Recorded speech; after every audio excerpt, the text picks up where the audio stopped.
So ಇದ್ರ meaning ನೋಡೋದಾದರೆ production possibility frontier refers to a curve that shows all possible combination of two goods that an economy can produce with a given resources. ಇರುವಂಥ ರಿಸೋರ್ಸಸ್ಸಲ್ಲಿ ಎಷ್ಟು ಹೇಗೆ produce ಮಾಡುತ್ತೆ and technology ಇರುವಂಥ resources ಮತ್ತು ಟೆಕ್ನಾಲಜಿನ use ಮಾಡಿಕೊಂಡು ಹೇಗೆ ನಮ್ಮ ಎಕನಾಮಿಯಲ್ಲಿ ಪ್ರೊಡಕ್ಷನ್ ನಡೆಯುತ್ತೆ ಅಂತ ಈ ಕರು ತಿಳಿಸುತ್ತೆ.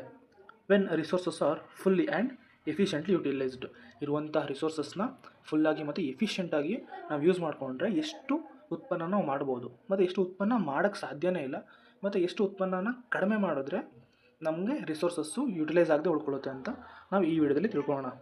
It's also called production possibility curve, PPF ಅಂತ ನಾವು ಕರಿತೀವಿ, ಅಥವಾ PPC ಪ್ರೊಡಕ್ಷನ್ ಪಾಸಿಬಿಲಿಟಿ ಕರ್ವ್ ಅಂತ ಇದನ್ನು ನಾವು ಕರಿತೀವಿ. ಸೊ ನೆಕ್ಸ್ಟ್ ನೋಡೋದಾದರೆ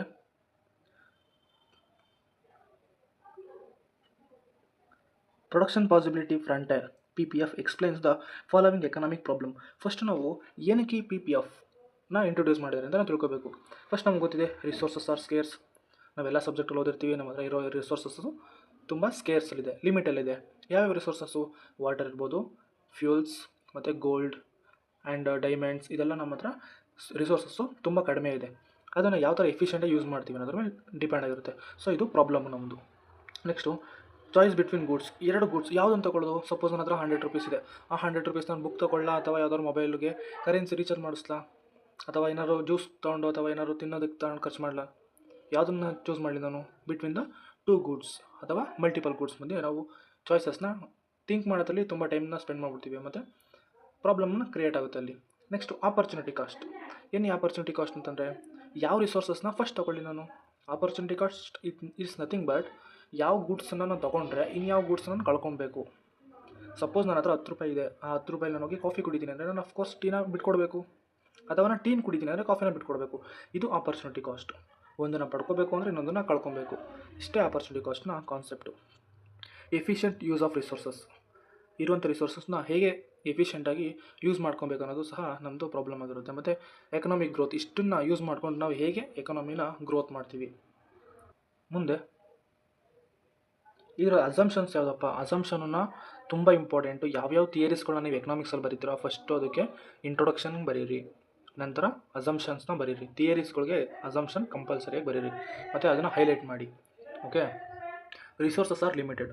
ಸೊ ಈ ಏನು ಅಸಂಪ್ಷನ್ ಮೇಲೆ ಈ ಥಿಯರಿ ನಿಂತಿದೆ? ಯಾವ ಅಸಂಪ್ಷನ್ನು? ಫಸ್ಟ್ನಿಂದ ರಿಸೋರ್ಸಸ್ ಆರ್ ಲಿಮಿಟೆಡ್.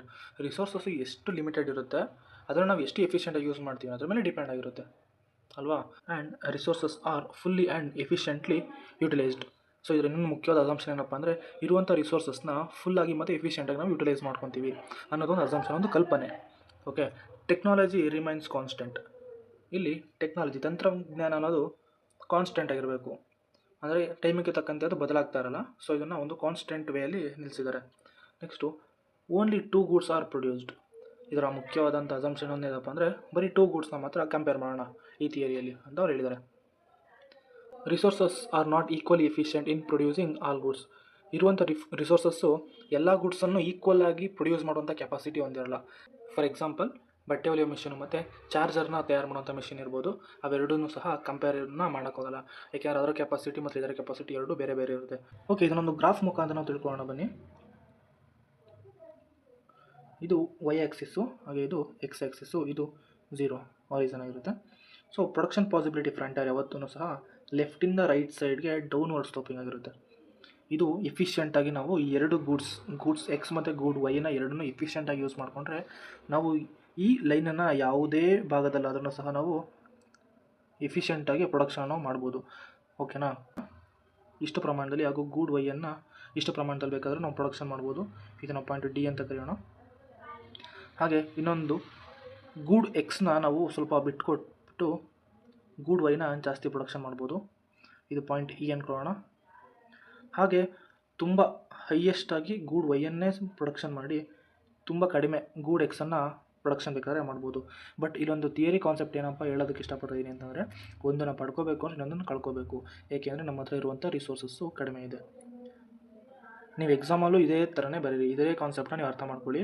ಇರುವಂಥ ರಿಸೋರ್ಸಸ್ಸು ಕಡಿಮೆ ಇರೋದ್ರಿಂದ ನಾವು ಉತ್ಪಾದನೆ ಮಾಡಬೇಕಾದಂತಹ ಒಂದು ವಸ್ತುವನ್ನು ಜಾಸ್ತಿ ಉತ್ಪಾದನೆ ಮಾಡಬೇಕು ಅಂದರೆ ಇನ್ನೊಂದು ವಸ್ತುವನ್ನು ಕಡಿಮೆ ಉತ್ಪಾದನೆ ಮಾಡಬೇಕು. ಇಷ್ಟೇ ಥಿಯರಿಯ ಕಾನ್ಸೆಪ್ಟು. ಈಗ ನೀವೇ ನೋಡ್ತಾ ಇರ್ಬೋದು, ಎಕ್ಸ್ ಗೂಡ್ ಡಿ ಪಾಯಿಂಟಲ್ಲಿ ಎಕ್ಸ್ನ ಜಾಸ್ತಿ ನಾವು ಪ್ರೊಡಕ್ಷನ್ ಮಾಡ್ತೀವಿ, ವೈನ ಕಡಿಮೆ ಪ್ರೊಡಕ್ಷನ್ ಮಾಡ್ತೀವಿ. ಅಕಸ್ಮಾತ್ ನಾವು ಪ್ರೊಡಕ್ಷನ್ ಪಾಯಿಂಟ್ನ ಹೀಗೆ ಚೇಂಜ್ ಮಾಡಿದ್ರೆ ಏನು ಮಾಡ್ತೀವಿ, ಎಕ್ಸ್ ಪ್ರೊಡಕ್ಷನ್ ಸ್ವಲ್ಪ ಕಡಿಮೆ ಮಾಡ್ತೀವಿ, ಹಾಗೆ ವೈ ಪ್ರೊಡಕ್ಷನ್ ಸ್ವಲ್ಪ ಜಾಸ್ತಿ ಮಾಡ್ತೀವಿ. ಅಕಸ್ಮಾತ್ ಪಾಯಿಂಟ್ ಎಫ್ಗೆ ಬರ್ತೀವಿ ಅಂತಂದರೆ ಕಂಪ್ಲೀಟಾಗಿ ಎಕ್ಸ್ ಪ್ರೊಡಕ್ಷನ್ನ ಕಡಿಮೆ ಮಾಡಿದ್ದೀವಿ, ಹಾಗೆ ವೈ ಪ್ರೊಡಕ್ಷನ್ನ ಜಾಸ್ತಿ ಮಾಡಿದ್ದೀವಿ. ಇದರ ಅರ್ಥ ಏನಪ್ಪ, ಇನ್ನೊಂದು ಸಿಂಪಲ್ ಎಕ್ಸಾಂಪಲಾಗಿ ಹೇಳಬೇಕು ಅಂತಂದರೆ ನಮ್ಮ ಹತ್ರ ಇರುವಂಥ 100 ರೂಪಾಯಿಯನ್ನು ನಾವು ಯಾವ್ಯಾವುದ್ರ ಮೇಲೆ ಖರ್ಚು ಮಾಡ್ತೀವಿ ಅನ್ನೋದು ಇಲ್ಲಿ ಬೆಸ್ಟ್ ಎಕ್ಸಾಂಪಲ್ ಆಗಿರುತ್ತೆ. Any point outside the PPF, ಇನ್ನು ಹೊರಗಡೆ ನಾವು ಯಾವುದನ್ನು ಸಹ ಪ್ರೊಡಕ್ಷನ್ ಮಾಡೋದಕ್ಕಾಗಲ್ಲ. Cannot be achieve with the current resources, ಇರುವಂಥ ರಿಸೋರ್ಸಸ್ನಲ್ಲಿ ನಾವು ಅದನ್ನು ಪ್ರೊಡಕ್ಷನ್ ಮಾಡೋದಕ್ಕಾಗಲ್ಲ. Is unattainable. Okay, possible only if, ಅದು ಸಾಧ್ಯ, ಅದು ಯಾವಾಗ ಅಂತಂದರೆ ರಿಸೋರ್ಸಸ್ಸು ಇನ್ಕ್ರೀಸ್ ಆಗಿರಬೇಕು. ನಮ್ಮ ಹತ್ರ ಇರುವಂಥ ರಿಸೋರ್ಸಸ್ಸು, ನಾನು ನಿಮ್ಗೆ ಅವಾಗ ಎಕ್ಸಾಂಪಲ್ ಹೇಳಿದೆ ಅನಿಸುತ್ತೆ, 100 ರೂಪೀಸ್ ಏನಿದೆ, ಆ 100 ರೂಪೀಸ್ನ ಎಫಿಷಿಯೆಂಟಾಗಿ ಎಷ್ಟಿದೆ ಅಷ್ಟರಲ್ಲಿ ಮಾತ್ರ ಯೂಸ್ ಮಾಡ್ಕೊಬೇಕು. ಅಕಸ್ಮಾತ್ ಅದಕ್ಕೂ ಮೀರಿ ನಾವು ಏನಾದರೂ ಖರ್ಚು ಮಾಡಬೇಕು ಅಂದರೆ ನಮ್ಮ ಹತ್ರ ಇರುವಂಥ ರಿಸೋರ್ಸಸ್ಸು 100 ರೂಪೀಸ್ ಇರೋದು ಪ್ಲಸ್ 20 ಆಗಬೇಕು. 120 ಇತ್ತು ಅಂದರೆ ಬೇಕಾದ್ರೆ ಔಟ್ಸೈಡ್ ನಾವು ಹೋಗಿ ಎಕ್ಸ್ಟ್ರಾ ಖರ್ಚು ಮಾಡ್ಬೋದು. ಮತ್ತು ಟೆಕ್ನಾಲಜಿ ಇಂಪ್ರೂವ್ಮೆಂಟ್. ಸೊ ಏನು ಈ ಟೆಕ್ನಾಲಜಿ ಇಂಪ್ರೂವ್ಮೆಂಟ್ ಹೇಗೆ ಇಂಪ್ಲಿಮೆಂಟ್ ಆಗುತ್ತೆ? ಅಕಸ್ಮಾತು ಬುಕ್ಕನ್ನು ಪ್ರಿಂಟ್ ಮಾಡಿ ಪಬ್ಲಿಷ್ ಮಾಡೋದಕ್ಕೆ ತುಂಬ ಹಣ ಖರ್ಚಾಗ್ತಿತ್ತು. ಏಕೆಂತಂದರೆ ಆವಾಗ ತುಂಬ ಜನ ವರ್ಕ್ ಮಾಡಿ ಬೇರೆ ಯಾವುದೇ ಥರ ಟೆಕ್ನಾಲಜೀಸ್ನ ಯೂಸ್ ಮಾಡ್ದೇ ವರ್ಕ್ ಮಾಡ್ತಿದ್ರು. ಆವಾಗ ತುಂಬ ಲಾಂಗ್ ಟೈಮ್ ತೊಗೊಂಡಿದ್ದು, ಅದಕ್ಕೋಸ್ಕರ ಅದು ಕಾಸ್ಟ್ ಜಾಸ್ತಿ ಇರ್ತಿತ್ತು. ಬಟ್ ಇವಾಗ ಟೆಕ್ನಾಲಜಿ ತುಂಬ ಇಂಪ್ರೂವ್ಮೆಂಟ್ ಆಗಿದೆ. ಆವಾಗ ಒಂದು ದಿನದಲ್ಲಿ 1 ಬುಕ್ ಅಥವಾ 2 ಬುಕ್ನ ಪ್ರಿಂಟ್ ಮಾಡ್ತಿದ್ರು. ಬಟ್ ಇವಾಗ ಅದೇ ಒಂದು ದಿನದಲ್ಲಿ 1000 ಬುಕ್ಗಳನ್ನ ಪ್ರೊಡಕ್ಷನ್ ಮಾಡ್ತಾರೆ, ಪ್ರಿಂಟ್ ಮಾಡ್ತಾರೆ. ಸೊ ಟೆಕ್ನಾಲಜಿಕಲಿ ಇಂಪ್ರೂವ್ಮೆಂಟ್ ಆಗಿರೋದ್ರಿಂದ ಬೇಕಾದ್ರೆ ಪ್ರೊಡಕ್ಷನು ಸಾಧ್ಯ ಇದೆ. Okay, so next opportunity cost. ನಿಮ್ಗೆ ಆವಾಗಲೇ ಹೇಳಿದೆ, ಆಪರ್ಚುನಿಟಿ ಕಾಸ್ಟ್ ಒಂದನ್ನು ಪಡ್ಕೋಬೇಕು ಅಂದರೆ ಇನ್ನೊಂದನ್ನು ಕಳ್ಕೊಬೇಕಾಗಿರುತ್ತೆ. Opportunity cost sacrifice of one goods to produce more other goods. ಅಂದರೆ ಒಂದು ಗೂಡ್ಸ್ನ ನಾವು ಎಕ್ಸ್ಟ್ರಾ ಪ್ರೊಡ್ಯೂಸ್ ಮಾಡಬೇಕು ಅಂದರೆ ಇನ್ನೊಂದು ಗೂಡ್ಸ್ನ ನಾವು ಬಿಟ್ಕೊಡ್ಬೇಕಾಗುತ್ತೆ. PPF slopes downwards. ಅದು ಕೆಳಗಡೆ ಇಳಿಮುಖಕ್ಕೆ ಏಕೆ ಚಲಿಸುತ್ತದೆ ಅಂತಂದರೆ PPF ಸ್ಲೋಪ್ಸ್ ಡೌನ್ವರ್ಡ್ಸ್ ಬಿಕಾಸ್, ಇದು ಕೆಳಮುಖವಾಗಿ ಏಕೆ ಚಲಿಸುತ್ತದೆ ಅಂದರೆ producing more of one good means producing less of other goods. Okay, ಒಂದು ಗೂಡ್ಸ್ನ ನಾವು ಅಧಿಕವಾಗಿ ಪ್ರೊಡಕ್ಷನ್ ಮಾಡಬೇಕು ಅಂದರೆ ಇನ್ನೊಂದು ಗೂಡ್ಸ್ನ ನಾವು ಕಡಿಮೆ ಉತ್ಪಾದನೆಯನ್ನು ಮಾಡಬೇಕಾಗಿರುತ್ತೆ. For example, to produce more cars, ಒಂದು ಜಾಸ್ತಿ ಕಾರ್ನ ಅಧಿಕವಾಗಿ ನಾವು ಪ್ರೊಡಕ್ಷನ್ ಮಾಡಬೇಕು ಒಂದು ಎಕಾನಮಿಯಲ್ಲಿ ಅಂದರೆ ನಾವು we must give up some ಫುಡ್ಡನ್ನು ನಾವು ಕಡಿಮೆ ಪ್ರೊಡಕ್ಷನ್ ಮಾಡಬೇಕು.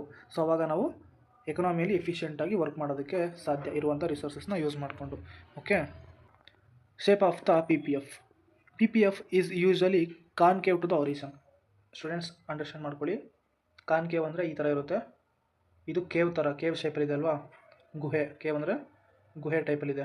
ಸೊ ಇದು ಕಾನ್ಕೇವ್ ಆಗಿರುತ್ತೆ. ಹಾಗೆ ಕಾನ್ವೆಕ್ಸ್, ಇದಕ್ಕೆ ಆಪೋಸಿಟಾಗಿ ಕಾನ್ವೆಕ್ಸ್, ಇದು ಈ ಟೈಪಲ್ಲಿ ಬರುತ್ತೆ. ಸೊ ನೀವು ಕಾನ್ಕೇವ್ನ ಅರ್ಥ ಮಾಡಿಕೊಂಡ್ರೆ ಕಾನ್ಕೇವ್ ಆಪೋಸಿಟಾಗಿ ಇದು ಅರ್ಥ ಆಗುತ್ತೆ. Okay, next reason. Resources are not equally efficient. ಎಲ್ಲ ರಿಸೋರ್ಸಸ್ಸು ಈಕ್ವಲಾಗಿ ಎಫಿಷಿಯೆಂಟ್ ಆಗಿರಲ್ಲ ಅಂದರೆ ನಾನು ಅಸಂಪ್ಷನ್ ಆಲ್ರೆಡಿ ಹೇಳಿದ್ದೀವಿ. ಮತ್ತು ಮಾರ್ಜಿನಲ್ ಆಪರ್ಚುನಿಟಿ ಕಾಸ್ಟ್ ಇನ್ಕ್ರೀಸ್ ಆಗ್ತಾ ಇರುತ್ತೆ, ಇದು problem. Next shift in PPF. Rightward shift in PPF ನಾನು ಆಲ್ರೆಡಿ ಹೇಳಿದೆ, ಪ್ರೊಡಕ್ಷನ್ ಪಾಸಿಬಿಲಿಟಿ ಕರ್ವ್ ಲೆಫ್ಟಿಂದ ರೈಟ್ವರೆಗೂ ಡೌನ್ವರ್ಡ್ ಶಿಫ್ಟ್ ಆಗಿರುತ್ತೆ. ಸೊ ಇದು ರೈಟ್ ವರ್ಡ್ ಶಿಫ್ಟ್ ಆಗಬೇಕು. ಯಾವಾಗಪ್ಪ ಆಗುತ್ತೆ ಈ ಥರ ರೈಟ್ ವರ್ಡ್ ಶಿಫ್ಟಿಂಗ್ ಯಾವಾಗಪ್ಪ ಆಗುತ್ತೆ ಅಂತಂದರೆ ಇನ್ಕ್ರೀಸ್ ಇನ್ ರಿಸೋರ್ಸಸ್ ಇನ್ಕ್ರೀಸ್ ಆಗಿರಬೇಕು, ಅಥವಾ ಟೆಕ್ನಾಲಜಿಕಲಿ ಅಡ್ವಾನ್ಸ್ಮೆಂಟ್ ಆಗಿರಬೇಕು. ಓಕೆ, ಟೆಕ್ನಾಲಜಿಕಲಿ ಅಡ್ವಾನ್ಸ್ಮೆಂಟ್ ಇರಬೇಕು. ಮತ್ತು ಇಂಪ್ರೂವ್ಮೆಂಟ್ ಇನ್ ಲೇಬರ್ ಸ್ಕಿಲ್ಸು. ಒಬ್ಬ ಲೇಬರು ವರ್ಕ್ ಮಾಡುವಂಥ ಸ್ಕಿಲ್ಸ್ನ ಇಂಪ್ರೂವ್ಮೆಂಟ್ ಮಾಡ್ಕೊಂಡಿರಬೇಕಿದ್ರೆ ಎಕನಾಮಿಕ್ ಏನಿದೆ ಪ್ರೊಡಕ್ಷನ್ ಪಾಸಿಬಿಲಿಟಿ ಫ್ರಂಟ್ ಏನಿದೆ ಅದು ರೈಟ್ ವರ್ಡ್ಗೆ ಶಿಫ್ಟ್ ಆಗುತ್ತೆ. ಅದು ಏನು ಶೋ ಮಾಡುತ್ತೆ ಅಂತಂದರೆ ಎಕನಾಮಿಕ್ ಗ್ರೋತ್. ಎಕನಾಮಿಕ್ಸಲ್ಲಿ ಒಂದು ಥಿಯರೀಸ್ನ ನೀವು ಬರೀಬೇಕು ಅಂದರೆ ಅಲ್ಲಿ ನಿಮ್ಮದೇ ಆದಂಥ ಒಂದು ಕನ್ಕ್ಲೂಷನನ್ನು ಬರೀಬೇಕು. ಆ ಕನ್ಕ್ಲೂಷನ್ ಹೇಗಿರಬೇಕು ಅಂದರೆ ಅದೊಂದು ಪಾಸಿಟಿವ್ ಥಿಂಕಿಂಗಲ್ಲಿ ನಾವು ಥಿಯರಿನ ಓದಿದ್ದೀವಿ, ಹಾಗೆ ಅದೇ ಪಾಸಿಟಿವ್ನೆಸ್ನಲ್ಲಿ ನಾವೊಂದು ಕನ್ಕ್ಲೂಷನ್ನ ನಾವು ಬರೀಬೇಕಾಗಿರುತ್ತೆ. ಏನಪ್ಪ ಕನ್ಕ್ಲೂಷನ್ ಬರಿಬೋದು ಈ ಥಿಯರಿಗೆ ಅಂದರೆ, the production possibility frontier is an important tool in economics that explain how an economy make A choices under scarcity and how growth is possible over A time. Economy makes choices under scarcity. ಇರುವಂಥ square ರಿಸೋರ್ಸಸ್ನ use ಮಾಡಿಕೊಂಡು ಹೇಗೆ ಡೆವಲಪ್ಮೆಂಟನ್ನು ಮಾಡುತ್ತೆ economy ಅನ್ನೋದನ್ನು ಈ theory ತಿಳಿಸುತ್ತದೆ. 4 marks question ಆದರೂ ಆಗಿರ್ಬೋದು ಇದು, ಅಥವಾ 5 ಆದರೂ ಕೇಳ್ಬೋದು, ಚಾನ್ಸಸ್ ತುಂಬ ಇರುತ್ತೆ. ಮತ್ತೆ ನಿಮ್ಗೆ ಹೇಳಿದ್ದೀನಿ, ಹಳೆ ವಿಡಿಯೋದಲ್ಲೂ ನಿಮ್ಗೆ ಹೇಳಿದ್ದೀನಿ, ಬೇಕಾದ್ರೆ ಚೆಕ್ ಮಾಡಿ. ಒಂದು ಎಕನಾಮಿಕ್ಸ್ನಲ್ಲಿ ನೀವು ಕ್ವಶನ್ಸ್ನ ಪಿಕ್ ಮಾಡ್ತಾಯಿದ್ದೀರ ಅಂದರೆ ಮೀನಿಂಗು, ಇಂಟ್ರೊಡಕ್ಷನ್ನು, ಹಾಗೆ ಎಕ್ಸ್ಪ್ಲನೇಷನ್ನು, ಲಾಸ್ಟಲ್ಲಿ ಕನ್ಕ್ಲೂಷನ್ನ ಬರೆದ್ರೆ ನಿಮಗೆ ಔಟ್ ಆಫ್ 4 ಮಾರ್ಕ್ಸ್ ಕೊಡ್ತಾರೆ. ಹಾಗೆ ಏನಾದರೂ ಇಂಪಾರ್ಟೆಂಟ್ ಅಂತ ಇತ್ತು ಅಂದರೆ ಅದನ್ನು ಅಂಡರ್ಲೈನ್ ಮಾಡಿ. ಓಕೆ, ಆವಾಗ ನೀವು ಔಟ್ ಆಫ್ 4 ಮಾರ್ಕ್ಸ್ನ ತೊಗೊತೀರ. ಈ ವಿಡಿಯೋ ನಿಮ್ಗೆ ಇಷ್ಟ ಆಯಿತು ಅಂತ ಅಂದ್ಕೊಂಡಿದ್ದೀನಿ. ಇಷ್ಟ ಆಗಿತ್ತು ಅಂದರೆ ದಯವಿಟ್ಟು ಲೈಕ್ ಮಾಡಿ, ಹಾಗೆ ನನ್ನ ಚಾನಲ್ನ ಸಬ್ಸ್ಕ್ರೈಬ್ ಮಾಡಿ, ಹಾಗೆ ಕಮೆಂಟ್ನಲ್ಲಿ ಎಕನಾಮಿಕ್ಸ್ ಅಂತ ಕಮೆಂಟ್ ಮಾಡಿ. ಧನ್ಯವಾದಗಳು.